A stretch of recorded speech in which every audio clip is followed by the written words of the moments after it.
Tá todo mundo vendo aqui o Sublime? Deixa eu ver. Não tá vendo?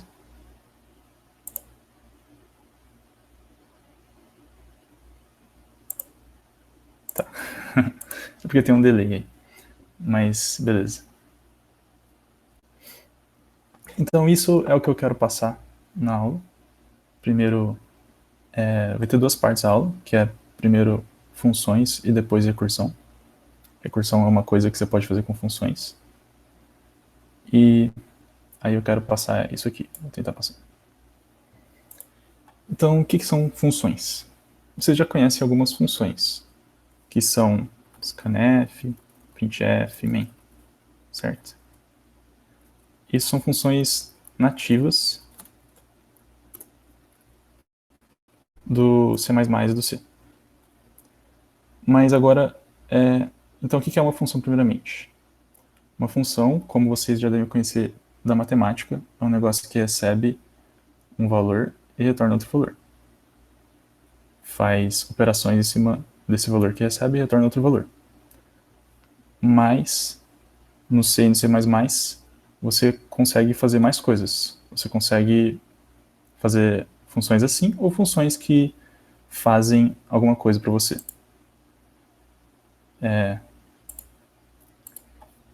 Então, como que você declara uma função? Tem pedaços comuns, que nem tipo for, que o Fakuri falou. Então, primeiro, você coloca o tipo de retorno. Então, vou escrever assim. Depois, o nome da função.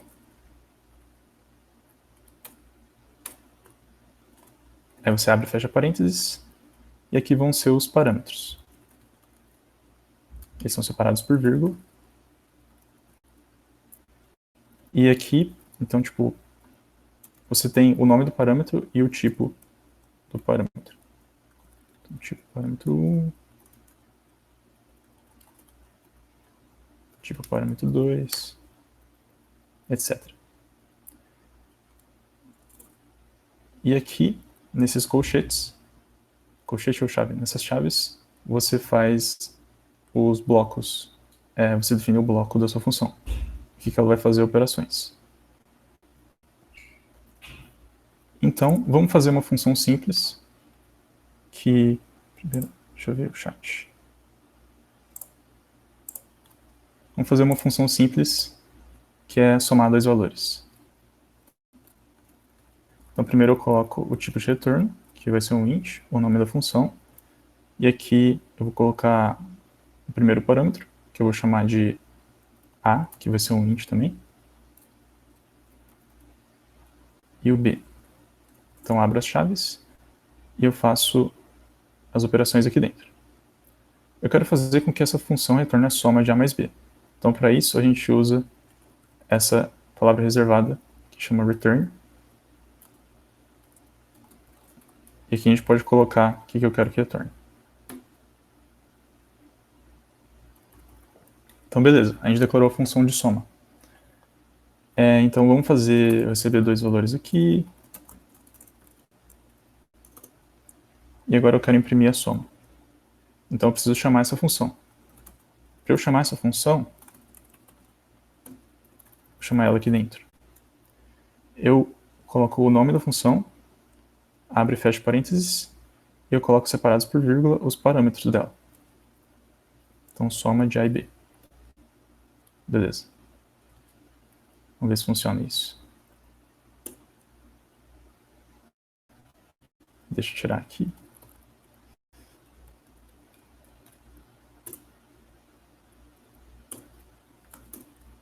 Beleza. Então, a gente sabe como declarar uma função. Vamos ver se alguém tem dúvida sobre isso. Nenhuma dúvida? Beleza.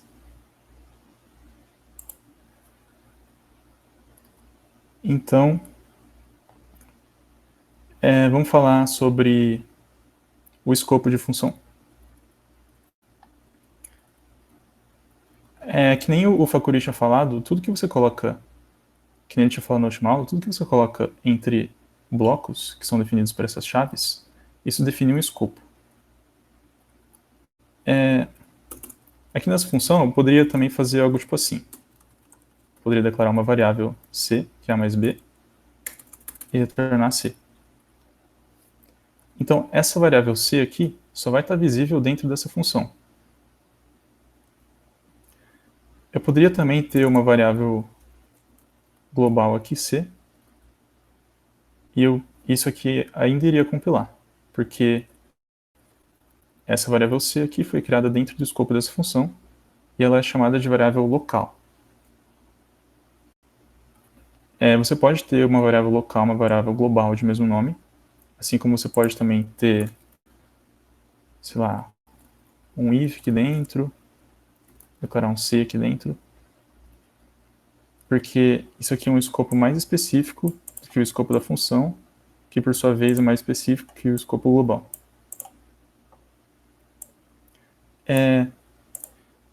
E os parâmetros também estão dentro do escopo da função. Então vamos fazer um outro exemplo. Deixa eu só mostrar que isso aqui funciona. Também funciona. Vamos fazer um outro exemplo, que a gente vai fazer uma função que incrementa uma variável.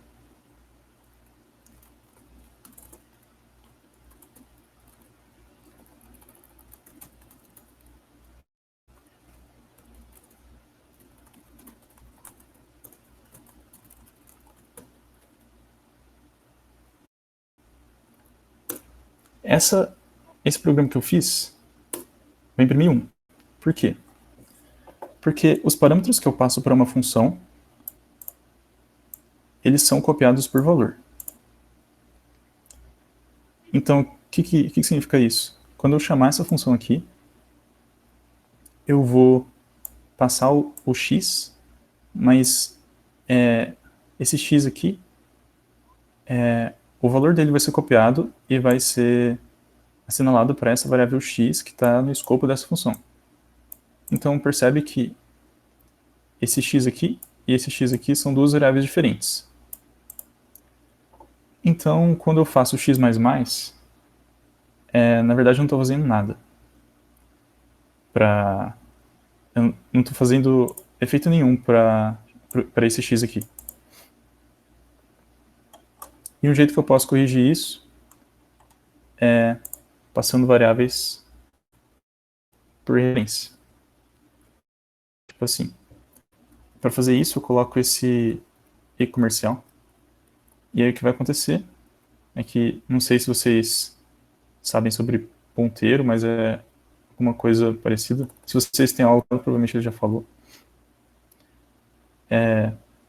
Aí, então, o que vai acontecer? Eu vou passar a referência dessa variável, não o valor dessa variável. Então, esse x, na verdade, então quando eu fizer x++,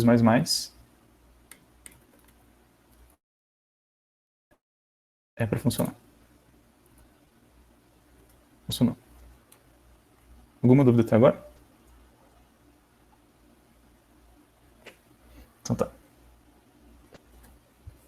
Vamos ver a próxima coisa. Então tá bom. É que nem eu falei para vocês que essas funções scanf, printf, main, são todas funções nativas do C++.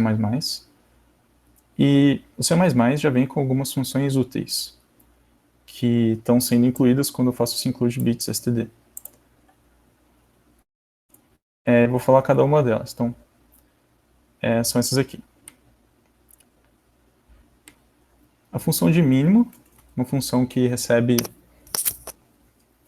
dois valores e retorna o mínimo entre eles. Esses dois valores podem ser de qualquer tipo. Então, tipo, mínimo de 1, 2 vai retornar 1. Ou eu posso fazer, tipo, o mínimo de AA e AB, que vai retornar AA. Porque ele retorna o menor lexicográfico. O máximo é a mesma coisa. essa função absoluto é a função de módulo, tipo, tal que absoluto de menos 2 igual a 2. Eu tenho essa função de swap também, que faz swap de duas variáveis. Então, se eu falar que... Deixa eu fazer aqui mesmo. Deixa B, A igual a 1, B igual a 2. Se eu fizer swap de A e B, agora imprimo A, imprimo B.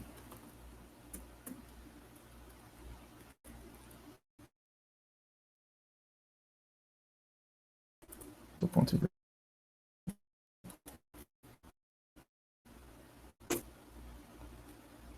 Ele sopa os valores. Isso é um exemplo de uma função que pega os parâmetros por referência. Porque você viu que ele vai alterar os valores dessas variáveis. Então esse A e B, ele pega por referência. A gente tem também o square root, que vai tornar a raiz de um número. E a gente tem esse sort. Vou fazer um exemplo com sort. Sort é uma variável muito comum que vocês vão usar. Então, tipo, posso declarar um array qualquer aqui. E esse sort, ele tem a assinatura. Vou falar o que é uma assinatura de uma função. É tipo isso aqui. Isso aqui vai ser a assinatura de uma função. O tipo de retorno, o nome da função e o tipo dos parâmetros. O nome dos parâmetros não importa para a assinatura.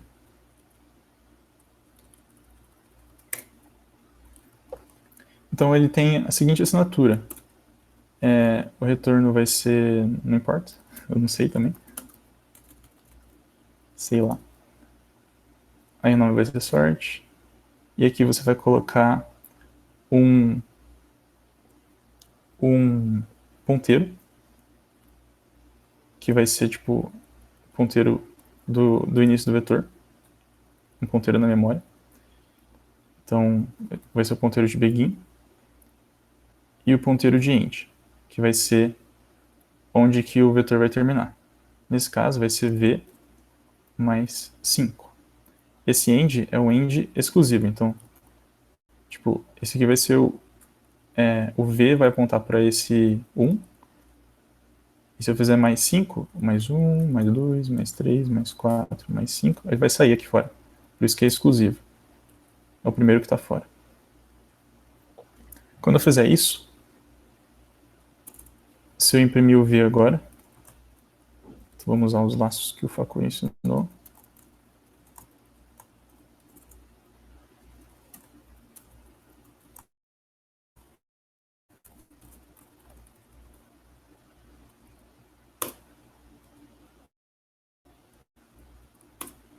Ele vai ordenar o vetor. Vocês têm alguma dúvida até agora?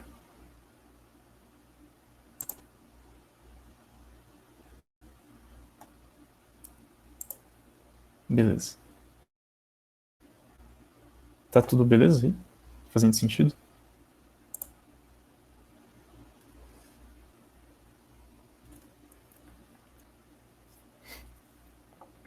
Então tá bom. O que a gente vai ver agora? Vamos fazer alguns exercícios. Vamos fazer uma função que faz um pushback no array, que adiciona um valor no array. Então deixa eu apagar essas coisas aqui.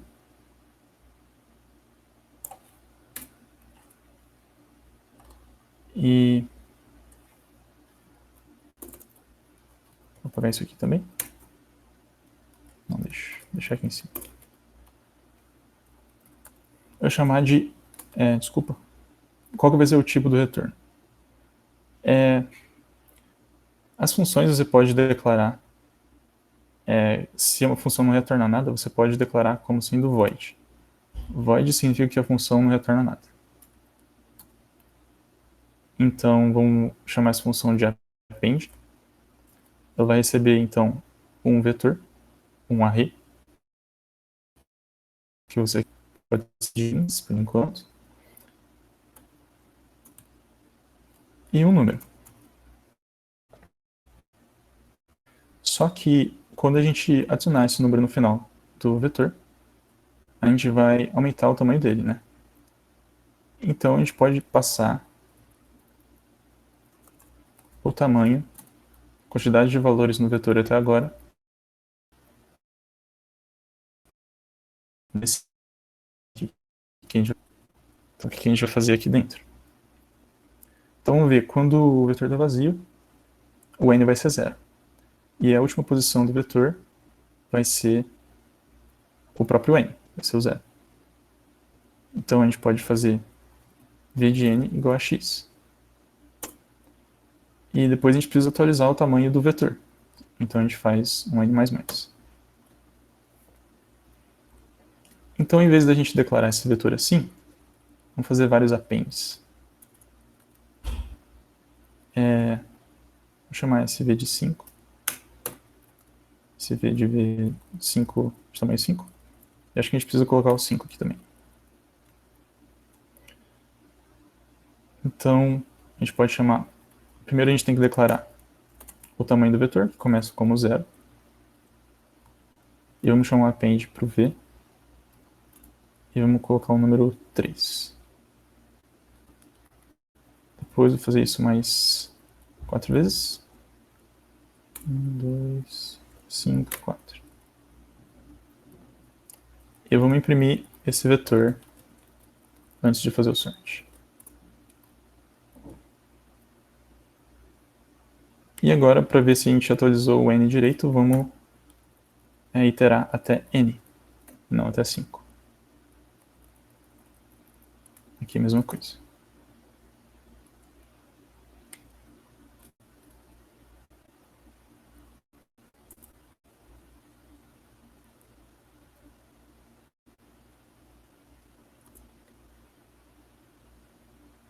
Beleza, funcionou. Ele imprimiu o vetor na ordem que a gente adicionou aqui. Vamos ver, dúvidas até agora?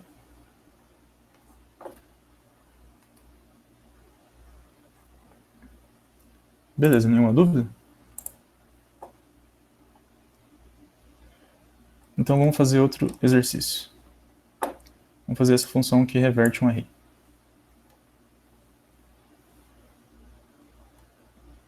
Então vamos fazer de novo só para treinar. Então a função vai reverter um array. Vamos chamar ela de reverter. Recebe também um array de inteiros. Agora a gente pode passar o tamanho dele sem o e-comercial, porque a gente não precisa de referência. E a gente só faz isso.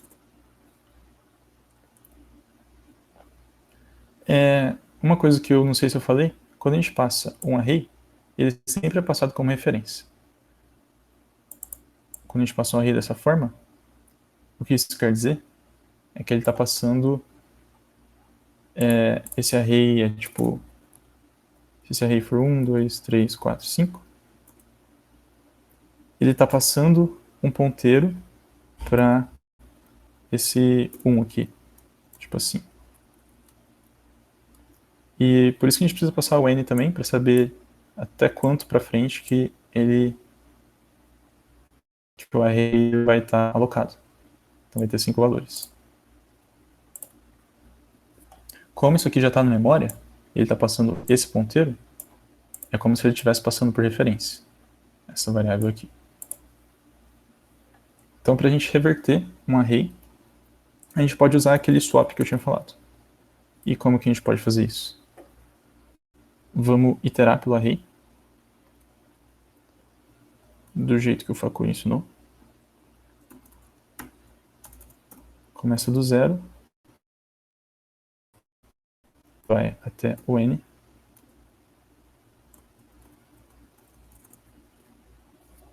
E a gente faz o swap de v de i v de n menos 1 menos i. Porque o que vai acontecer? A primeira vez, quando i for igual a zero, a gente vai swapar v de zero e v de, vamos supor que n é 5. Então vai ser 5 menos 1 menos 0, que vai dar 4. Depois a gente vai swapar v de 1. E o 4, como o i só vai incrementar em 1, o 4 vai virar 3. E depois a gente vai swapar v de 2 e v de 2. Depois a gente vai swapar v de 3 e v de 1. Opa, isso está errado então.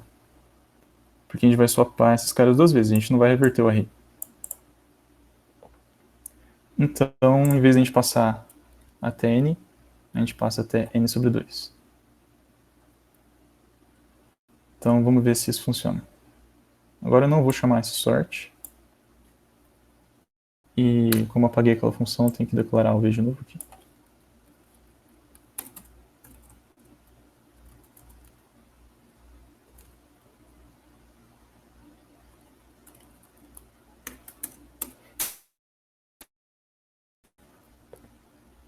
Vou chamar reverter, passando v, e o n tem tamanho 5. Deixa eu apagar isso aqui que a gente não mais. E vamos ver que vira. Tem que apagar isso aqui também.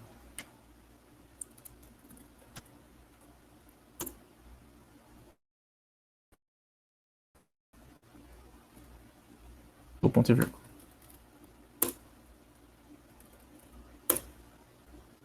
Beleza, reverteu aí. Alguém tem alguma dúvida? Tá, daria na mesma então usar int asterisco v na assinatura do método? Sim, dá na mesma. Tem o C++ e o C tem essas duas sintaxes. Você pode trocar por asterisco v, que eu tinha desenhado aqui, que era um ponteiro para a primeira posição, né? Nesse caso, o array está assim, né? Então, isso aqui também vai apontar para a primeira posição do vetor. Para o 3, nesse caso. Pode perguntar em áudio? Oi? Pode perguntar passando por áudio? Pode sim. Então, é porque, tipo, a pergunta foi com relação a isso daí, porque, tipo, você colocou 5 naquele lá. Se você passar um vetor com mais posições, então daria problema ou não?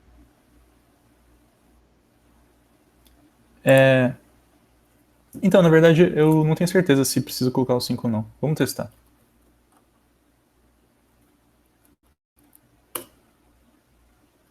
Eu acho que não, tá vendo? Então, tipo, isso aqui seria exatamente equivalente a asterisco V. Agora, se eu colocasse 5 e declarasse 6 aqui, e se ela fosse até 6, eu acho que aí não iria compilar. Vamos ver. Compilou? Na real, tá, eu acho que eu posso ver sobre isso, ou sei lá, alguém aí, sabe? Fakuri tá aí?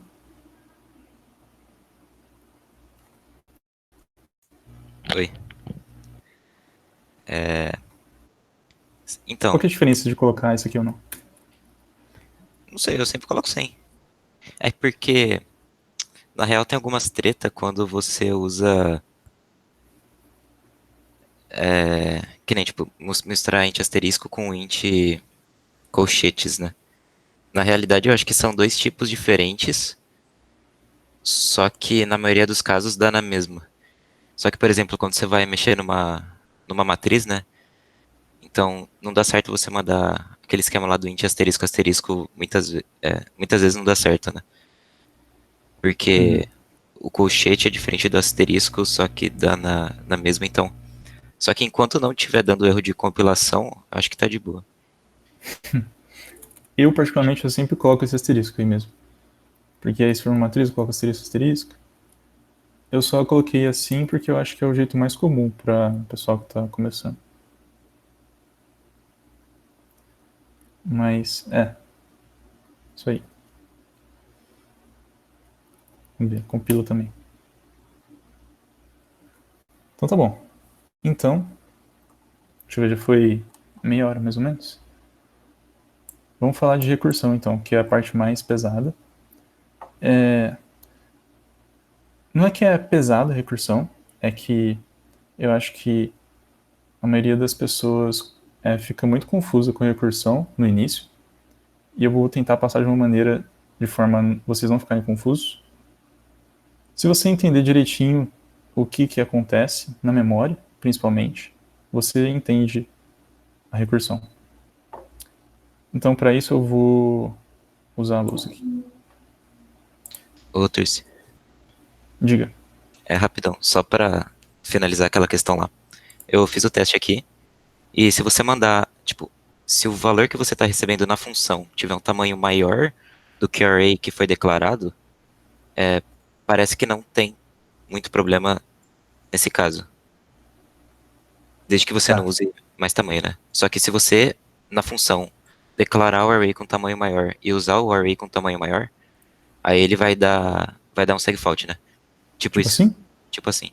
Porque você vai estar acessando uma posição que não foi declarada inicialmente para aquele vetor. Então, nesse caso assim, vai dar ruim. Eu queria saber erro de compilação, porque com certeza dá para receber erro de compilação se você fizer isso aqui do jeito errado. Eu já recebi. Só que eu não tô dando erro de compilação, por enquanto. Não sei. Sei lá. Enfim. Isso aí, se eu fosse dar sugestão, sempre coloca asterisco, asterisco. Asterisco, asterisco, asterisco, for matriz. Porque é uma maneira de lembrar que isso aqui tá um ponteiro mesmo. É um ponteiro para memória. Às vezes, se você coloca desse jeito, você esquece que isso aqui está sendo passado como um ponteiro. Você acha que é um array mesmo. Está copiando tudo. Mas, beleza. Vamos passar para a recursão agora. Eu estou usando o mouse, então vai ficar bem ruim. Eita. Bugou o negócio aqui. Vamos lá, recursão, agora sim.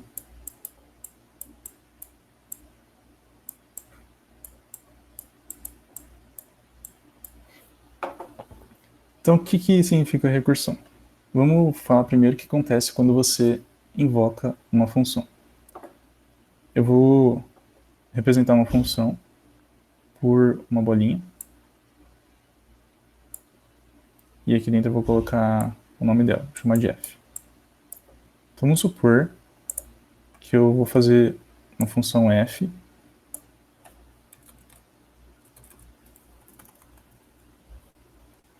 que recebe o int x, int y. É aquela função de soma. Então aqui vai declarar um c, que é x mais y, e retorna c. Vamos supor que isso é o f.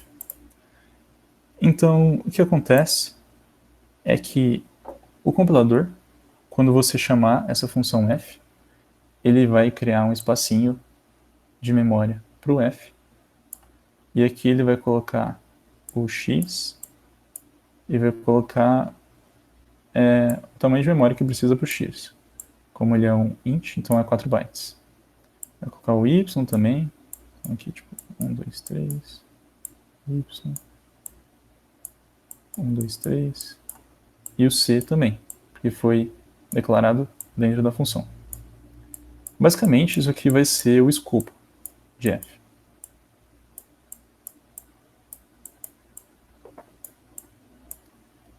E esse escopo é encapsulado, né? Porque nenhum outro lugar pode acessar essas variáveis, só dentro da função. Então a recursão é quando uma função chama ela mesma. Isso é recursão. Isso pode ter alguns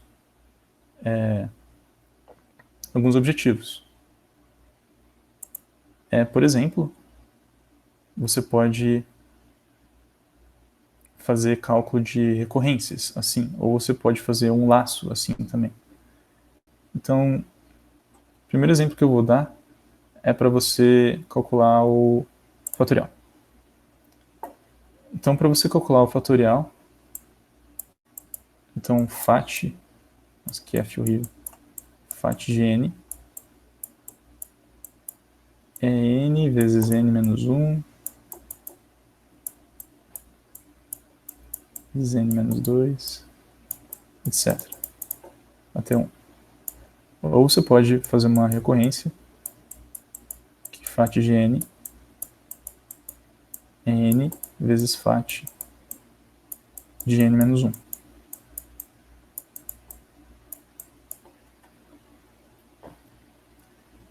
E uma recorrência precisa de um caso base. Então, o caso base nesse caso é que fat de 0 igual a 1.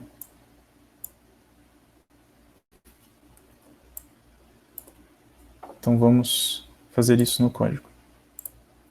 E depois eu vou mostrar como é que isso funciona na memória. Então, esse f agora não vai ser mais soma, vai ser fatorial. Vai receber só um número. Eu tinha feito um negócio errado aqui, era para retornar int antes, mas beleza.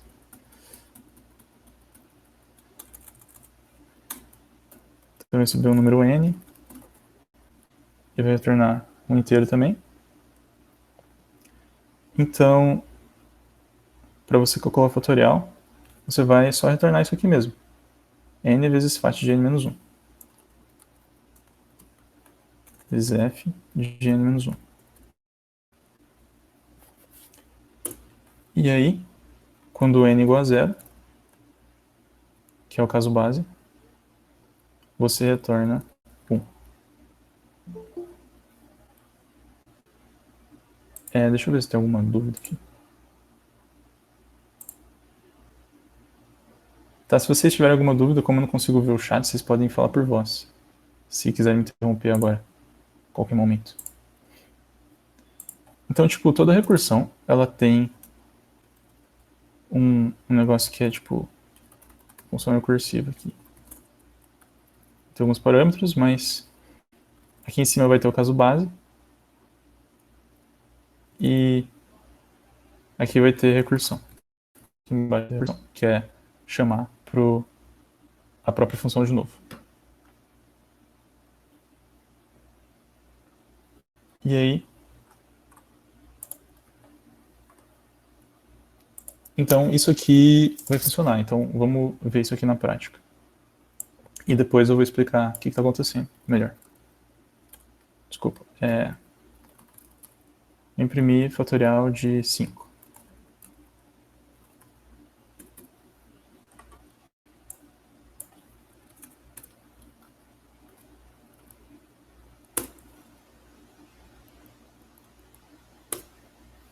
Beleza.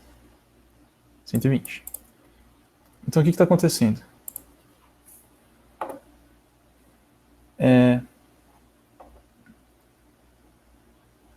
Nesse caso, o escopo de f não vai ser 3 variáveis mais, vai ser algo tipo assim. Só o n, certo? Que é o parâmetro que eu passo para a função.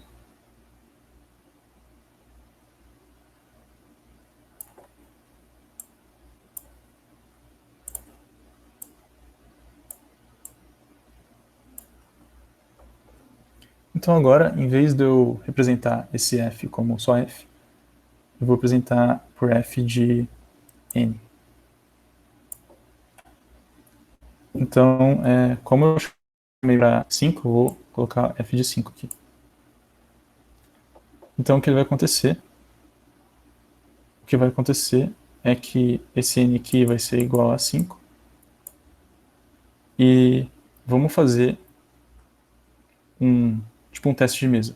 Ver o que o compilador vai fazer. Então quando eu chamo para n igual a 5, ele vai ver esse if. Se n for igual a 0, eu retorno 1. Como não é 0, eu retorno n vezes f de n menos 1. Então ele chamou para f de n menos 1. Então ele vai chamar para f de 4. Aí aqui eu vou também alocar um escopo que n vai ser igual a 4. E aí eu vou fazer a mesma coisa. Vai ter... o compilador vai começar aqui na função, vai ver se n for igual a 0, retorna 1, não é. Então ele vai chamar para f de n menos 1. Então eu vou chamar para f de 3.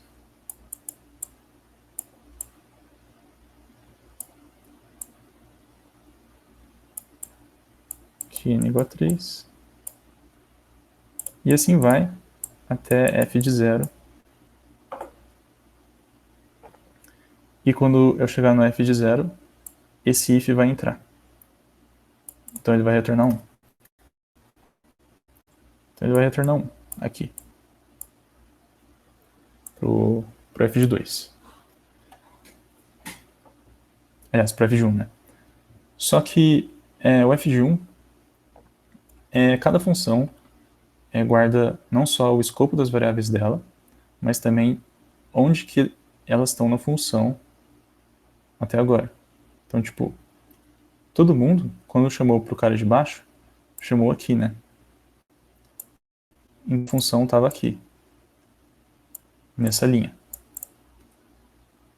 Então, quando eu tornar 1, o f de 1 vai pegar isso aqui, vai virar 1,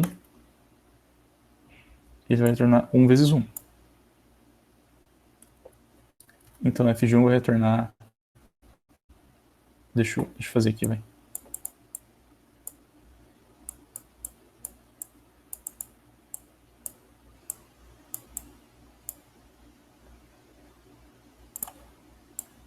Devia ter feito fatorial de um número menor. Então ele vai retornar 1 para cá. O f de 1 vai retornar 1 para f de 2. Então, no f de 2, eu estou nessa linha também, eu parei nessa linha. E o f de 1 me retornou 1 aqui. E o n é 2, então vai retornar 2. Então aqui eu retorno 2 para f de 3. E f de 3 vai receber 1, 2. E o n é 3. Vai retornar 6 para f de 4. E o f de 4 vai retornar 4 vezes 3. 4 vezes 6, aliás. Vai retornar 24. E por último, o f de 5 vai retornar 24 aqui, vezes 5, que é 120. Espera. Então, ele vai retornar 120. Para quem? Para a main, que eu não escrevi aqui. Porque foi a main que chamou o f passando o n igual a 5. A main também é uma função. A main também tem o seu escopo aqui, que no caso vai ter nada, nenhuma variável. Mas vai ter, por exemplo, é importante lembrar a linha que ela está executando, que é a 39. Então, ele vai receber 120 e vai fazer esse cout que vai imprimir na tela. Então, é assim que funciona uma recursão na memória. Alguma dúvida?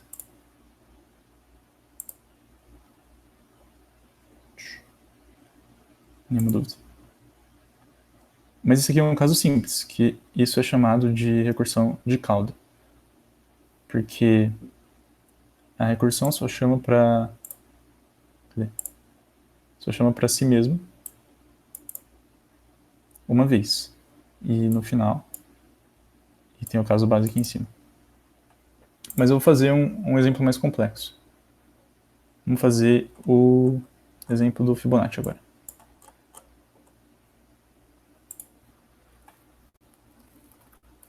Para quem não sabe, o Fibonacci é aquela recorrência que é f de n, ou f de n-1, mais f de n-2, e f de 0 igual a 0, e f de 1 igual a 1. Então essa é a recorrência aqui. E é o que tinha no desafio lá da semana de recepção para os bichos. Então vamos fazer do Fibonacci. Tá, é fácil, né? É fácil mudar. Então aqui a gente muda o retorno, que vai ser fgn-1, mas fgn-2. E o caso base vai ser, se n for igual a 0, agora eu retorno 0. Se n for igual a 1, eu retorno 1. E vamos imprimir o Fibonacci. Deixa eu só escrever aqui. Vai ser 0, 1, 1, 2, 3, 5, 8. Então isso aqui vai ser 0, 1, 2, 3, 4, 5, 6. Vamos imprimir o Fibonacci de 6. E vai ser da 8.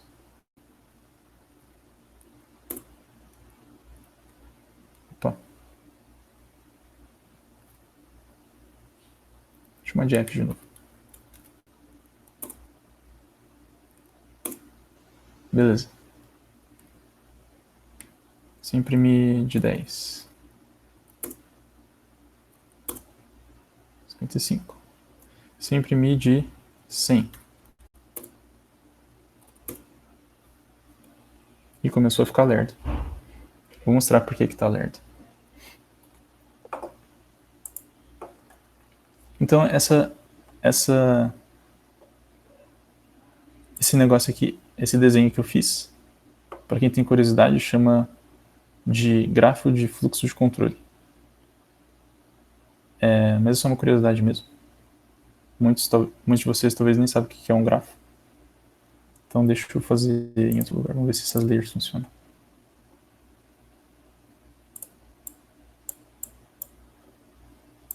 Tem que selecionar ela.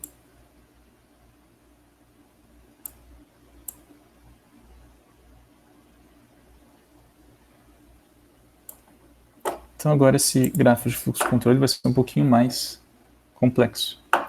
Porque vamos fazer para um exemplo de um n menor. Vamos fazer para 3. Para ser 2. Então para 3, eu vou ter as mesmas coisas. Eu vou ter f de 3. E eu vou ter no escopo aqui o n igual a 3.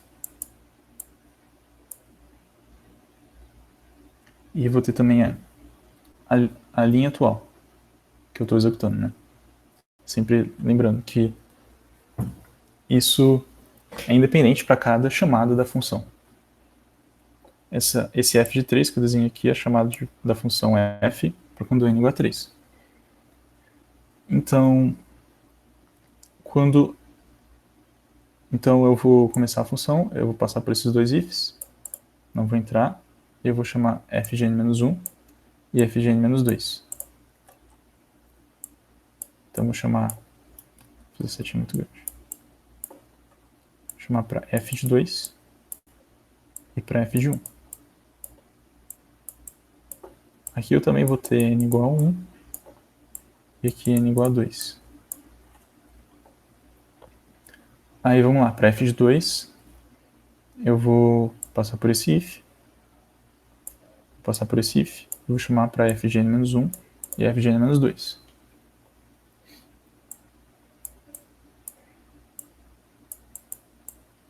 Então vou chamar para f de 1 e f de 0. Aqui eu vou ter o n igual a 1 e o n igual a 0. Aí aqui para f de 1, vou chamar f de 0. Opa, perdão. Para f de 1 eu vou entrar no if n igual a 1, retorno 1. Então, aqui eu vou retornar 1. Aqui eu vou retornar 1. E aqui eu vou retornar 0. Todos esses são casos base. Então, no f de 2, eu parei aqui nessa linha, que ia somar os dois retornos. E então eu vou retornar 1.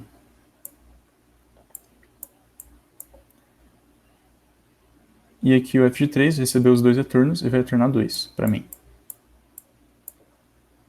Por isso que eu imprimo 2 aqui.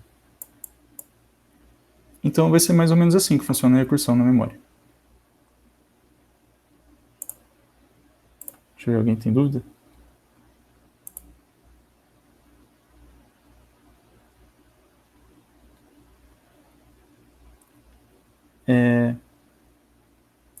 Tá, só uma curiosidade então, se ninguém tem dúvida, que as funções do printf, você pode perceber que você pode colocar infinitos parâmetros, tipo A, B, C. E isso também dá para fazer, só que eu não vou explicar. Mas, tipo, os parâmetros de uma função podem ser infinitos. E... eu ia falar por que f de 100 demora muito para imprimir. Porque você está vendo aqui que no desenho, cada chamada de função gera mais 2. E todas essas funções têm que ser resolvidas. Então, tanto a memória quanto o tempo de execução vai ficar muito grande. E por isso que demora tanto ali para executar. Na verdade, a memória não vai ficar tão grande, porque se você olhar o fluxo de execução, cada uma dessas funções vai ser executada uma de cada vez. Cada uma das chamadas de função vai ser executada uma de cada vez. Então eu não vou ter essa função e essa função na memória ao mesmo tempo. Porque, primeiro, no f de 2 eu vou chamar vou chamar f de 1, aí vai resolver f de 1, vai retornar, isso aqui vai ser liberado da memória. Depois vai resolver f de 0, vai retornar, isso aqui vai ser liberado da memória.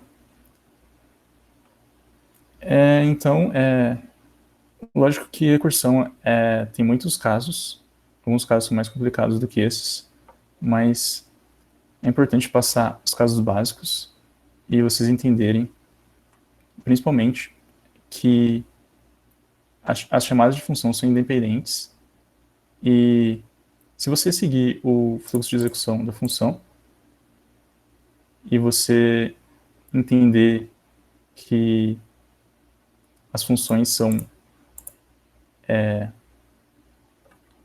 executadas e são empilhadas assim, você entende o que está acontecendo.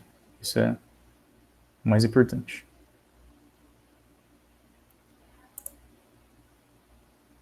Eu acho que é isso. Acho que tem no contest. Falar de pega ou não pega? É que pega ou não pega é coisa de DP, né? E aí DP vai ser falado depois.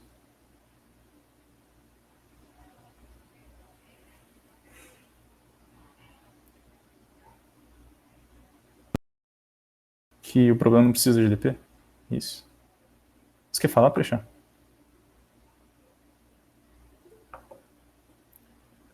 Tá. Então eu vou falar.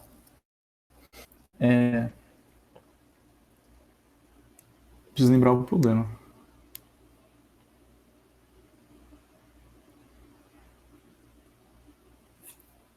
Você consegue lembrar o problema aí? Pra eu explicar.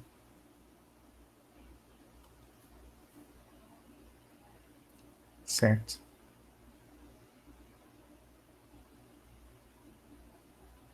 Tá. Então beleza. Então vamos fazer um problema um pouco mais complexo. Então, tipo, o problema é o seguinte. Eu tenho um vetor de números.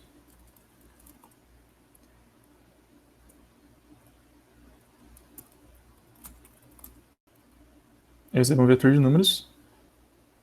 E eu quero saber se existe um subconjunto desse vetor, tal que a soma dos valores nesse subconjunto some um x, que ele me dá também.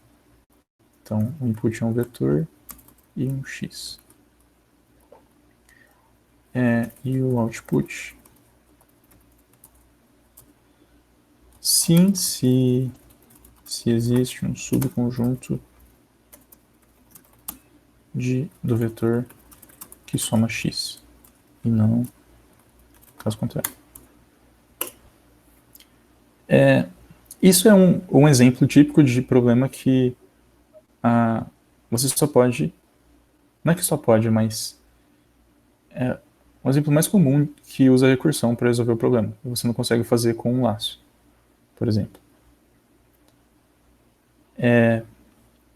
Porque nesse caso aqui a gente vai usar dessas ramificações, tipo as ramificações do Fibonacci.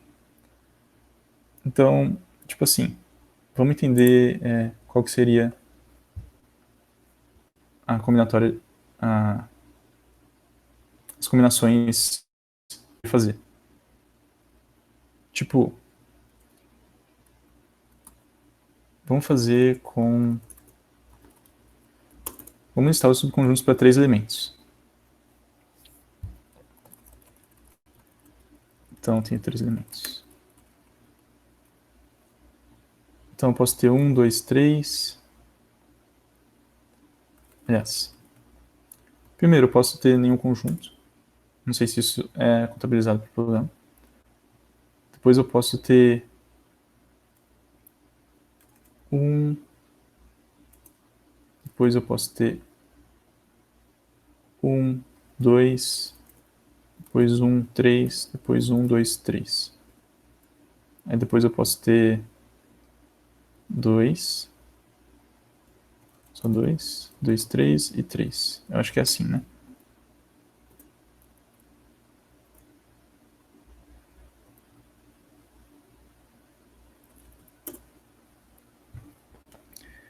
Percebe que eu posso classificar esses subconjuntos. Peraí, tá faltando algum? 1, 2, 3, 4, 5, 6, 7, 8. Não, tá certo. Eu vou colocar o conjunto vazio aqui. Pronto, o conjunto vazio é do espaço aqui.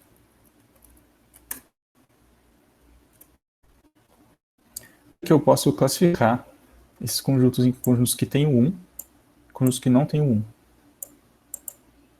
Da mesma forma, eu posso reordenar esses para... posso reordenar o 1 para classificar conjuntos que têm o 2 e que não tem o 2. Tipo... E aqui, os que têm o 2 eu posso reordenar para os que têm o 3 e o que não tem o 3.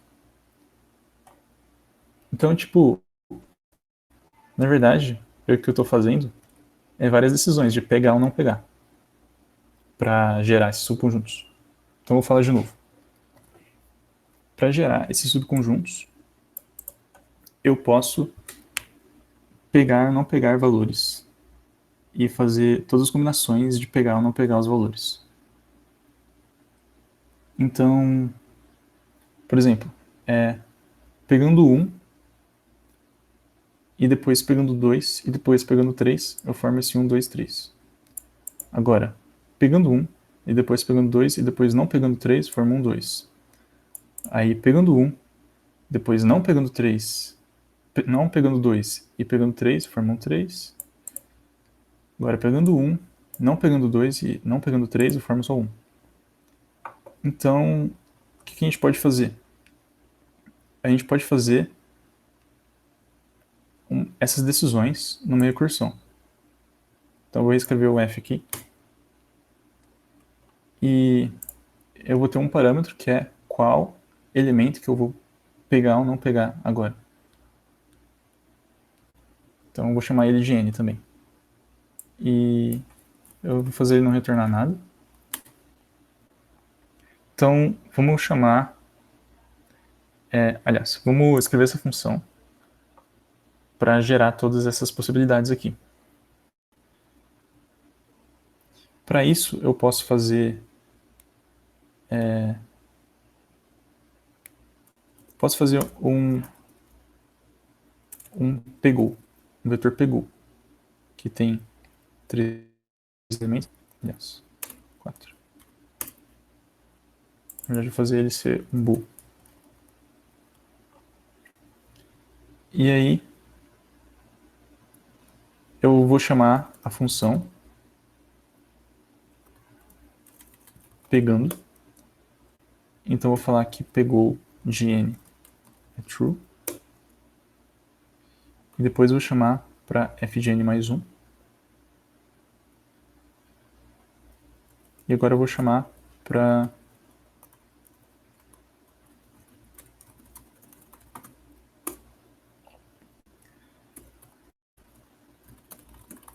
não pegando. Eu vou falar que pegou de n é false. E eu também vou chamar para n mais 1.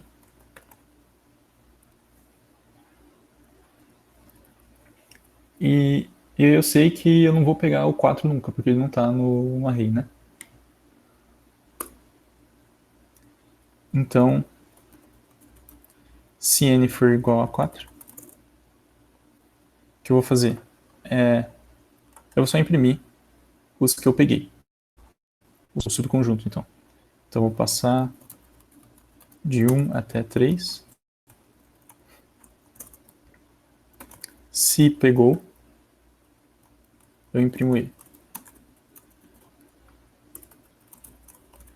E aí até eu vou falar que, não sei se eu tinha falado antes, que uma função que é void, eu posso retornar a qualquer momento.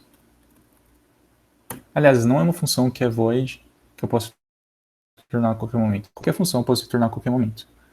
Não só aqui no final, que nem eu tinha falado antes. E para funções que são void, eu posso só chamar o return sem nada. Para ele saber que não faz mais nada ali para baixo. Então vamos rodar isso aqui e ver o que acontece. Não retorna nada, então não preciso imprimir o retorno. Vou tirar isso.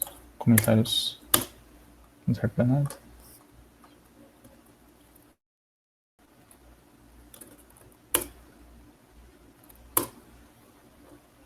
Beleza, ele formou todos os subconjuntos. Então, como a gente já passou do tempo, eu vou ver. Vocês têm alguma dúvida? Querem que eu explique como funciona isso na memória?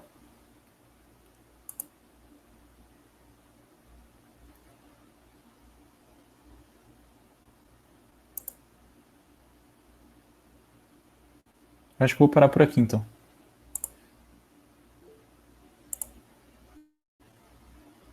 Então, beleza. Obrigado por assistirem a aula. E é isso. Nos vemos semana que vem, então.